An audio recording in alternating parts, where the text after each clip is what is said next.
Hey, what's up gamers, your boy's back this time to give you all the skinny on Hildryn's brand new augment, Aegis Gale. I've been cooking some builds in the background, and I feel like I have some really nice synergies to share with y'all that I haven't really seen other people mentioning, with the end result being a highly mobile aerial death machine that makes the game real easy. So let's skip the small talk and dive right into the nitty-gritty build details, shall we? First off, one thing I feel like I've seen in damn near every single video I've watched about this is the Furax Wraith being used as the melee weapon of choice. This is for one obvious reason: the Furax has access to the Amalgam Furax body count mod, which, among other things, grants you a nifty plus 45% bonus to your secondary's fire rate. Balefire is indeed a secondary, so hooray, free fire rate, right? However, if you ask me, this is really not the best use of your melee slot.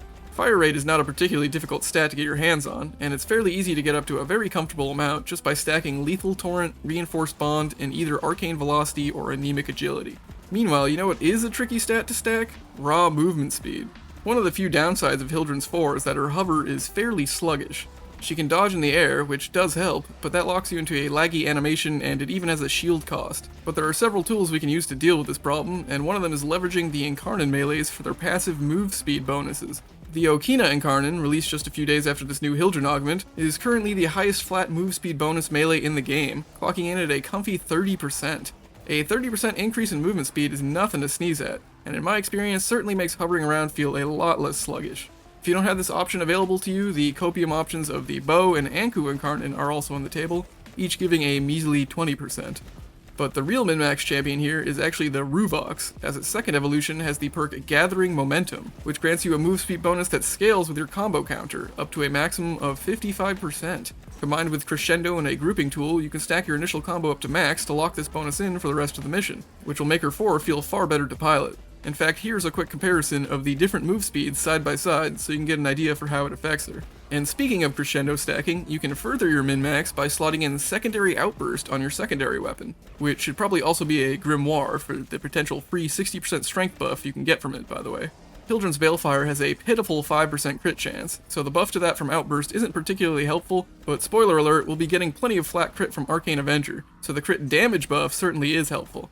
The buff will proc every time you enter your 4 if you weren't already holding your secondary, and you can refresh the buff without even having to exit your 4 simply by double tapping 1 to unequip and re-equip balefire. Though again, this doesn't work if you were already holding your actual secondary weapon first. I should also note that frankly, the damage gain from this, while substantial, is usually overkill, so you really don't need to worry about it if you don't want to. Also, unfortunately, Outburst does not play nicely with the ruvox, as when it procs it consumes your combo meter and thus resets your move speed bonus back to 0. And unfortunately again, it would appear that when you consume your combo meter in this way, it actually stops regenerating your combo back up to your initial combo until you switch off your secondary, keeping your move speed bonus locked at 0. So you might think the two are mutually exclusive, but there are actually a couple of tricks you can use to fix the issue and make your combo stack in the background like you wanted in the first place, allowing you to get the best of both worlds. The universal method is to simply do another quick double tap of balefire to unequip and re-equip it. So that's 2 double taps total when refreshing outburst, one to proc it and another to jumpstart your combo meter. Unequipping balefire after the combo gets consumed allows your combo meter to start regenerating again, and if you re-equip it before you regenerate back to 20 combo, aka the 2x multiplier, secondary outburst won't proc again and consume the meter, and thus you will avoid the combo pausing effect that it has, allowing it to continue stacking in the background even with balefire out. This is a good tech to keep in mind even if you are not using the ruvox, by the way, since you may find that when you go to refresh outburst it either doesn't work or you get a very small buff, because the combo meter has been sitting at 0 the whole time and your attempt to refresh outburst just enabled the meter to start regenerating instead. I do really wish the devs would fix this behavior, but then again I think it's probably more likely they just nuke the outburst taxi interaction entirely, so I'll not raise too much of a stink about it. But there's another even more convenient way of fixing the combo meter issue, and it's through use of what may be my favorite helminth choice for her, Wrathful Advance. I noticed that whenever you use it, it just outright fixes the issue and your combo starts regenerating good as new. I was already a fan of the ability for its sheer mobility usage. Being able to drop instant long-range teleports on demand is pretty darn handy for getting around, and when combined with the move speed bonuses I just spent a while ranting about, makes for a far more controllable and responsive setup for her. The combo fixing effect is just a cherry on top, and to seal the deal, the melee crit buff it gives you is also very helpful for getting your finisher kills quickly to stack crescendo. Normally the ruvox is not very good at getting finisher kills, unlike the okina by the way, but slap a wrathful on that baby and suddenly there's no problem at all. With these 3 effects combined, Wrathful Advance currently sits as my go-to helminth pick, though that spot may just come into contention once the devs fix what would probably be my next favorite pick, airburst. Unfortunately, currently it is bugged, as when you cast it during her 4, no animation plays, the projectile spawns weird, and most damning of all, it makes her other abilities usually refuse to cast until you exit and re-enter Aegis Storm, as they insist they are already in use. But let's just pretend like that's not a problem for now, since I kinda expect the devs to fix it within the week. Anyway, like Wrathful, Airburst also has 3 main things going for it here. One is its base grouping effect. Hildryn has a very powerful AoE weapon at her disposal now, but even with Prime Fulmination on the build, it will never have as large an AoE as Airburst does.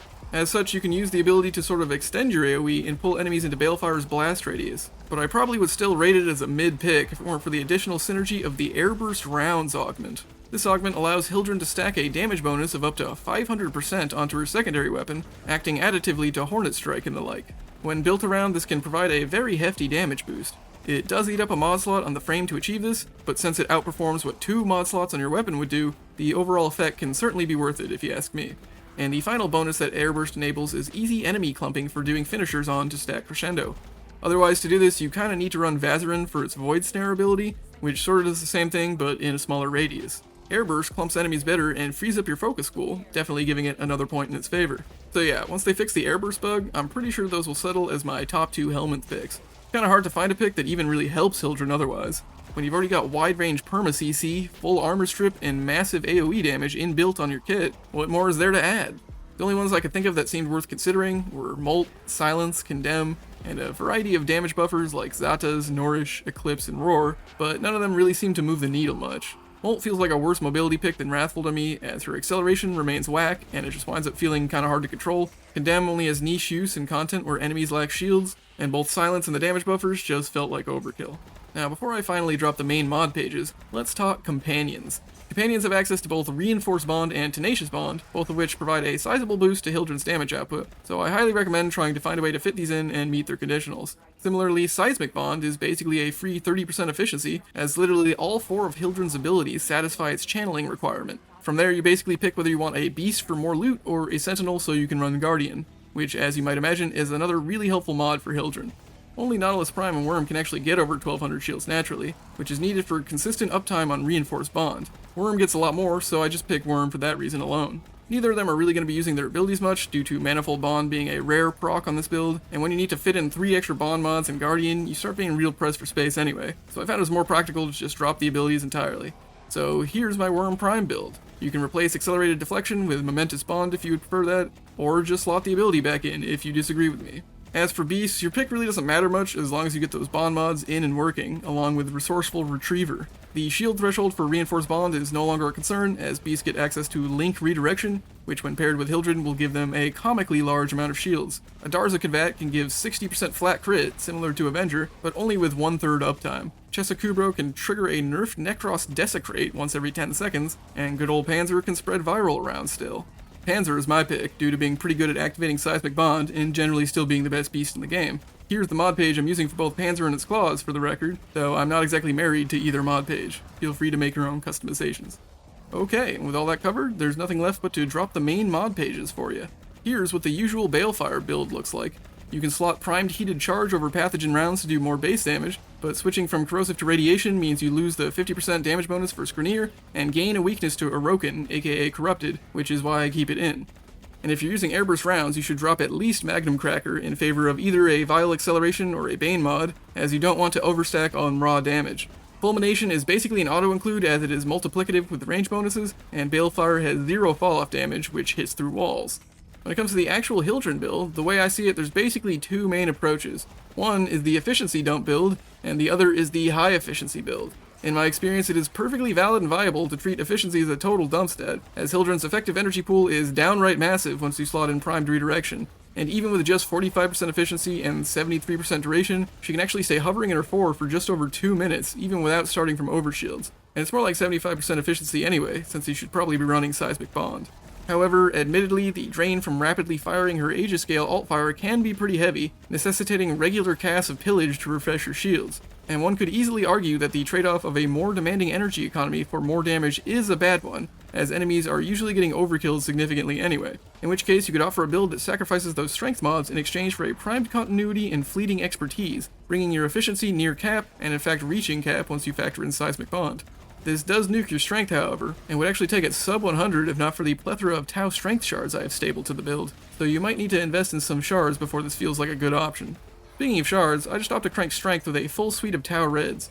Hildryn really likes your strength and ideally would run 400% for pillage to full strip, but that's overkill in this case. Though it is worth noting that if you replace cunning drift with power drift, the efficiency dump build actually does get just enough strength of full strip armor in one pillage cast if anyone on your team has corrosive projection, so something worth considering there. Alas, there is no room to slot corrosive projection on Hildryn herself, as she needs to use that slot for combat discipline, used to trigger Arcane Avenger with regularity. This essentially fixes Hildryn's poor crit chance on balefire, and is why the balefire build opts to slot crit damage and no crit chance. And you also have to use a fairly downranked aura, since higher rank ones actually deal too much damage and will get you killed.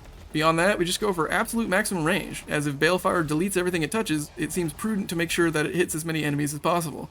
And my second arcane of choice is usually Arcane Velocity for that juicy bonus to fire speed. However, the airburst builds look a little different. A mod needs to get axed to make room for the augment, while the additional mod space on balefire frees up the velocity arcane slot, which I opt to replace with molt augmented. On the strength build, I cut transient fortitude, and on the econ build, I'm forced to drop augur reach, as there just isn't enough room to keep it. Again, keep in mind this build literally doesn't function right now due to a bug, but I assume it'll be fixed soon. Also, on the off chance you want to try out the molt build, I recommend going for a halfway build that bumps your duration up, but keeps blind rage in, so you can benefit from molt speed scaling. But yeah, I would just go for wrathful advance instead anyway if I were you. Oh, and just because I know people are going to ask, here are the builds I'm using for the ruvox and okina to get finisher kills. I'm not sure if either are exactly optimal, but they get the job done. Again, the okina has a much easier job of this, and I should also note that if you're using the ruvox, you actually want to avoid triggering incarnate mode, as all that really does is heavily cut your attack speed. And I think that about covers it. Key points, ruvox or okina for move speed, outburst if you really want to min-max, wrathful or airburst for helminth, and max out that range, homie. End result is an incredibly effective aerial bomber that rains death from above while staying very safe herself. I highly recommend it.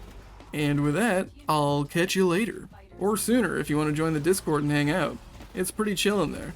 Otherwise, I implore you to like and subscribe, lest you tempt my wrath. Peace, I'm outta here.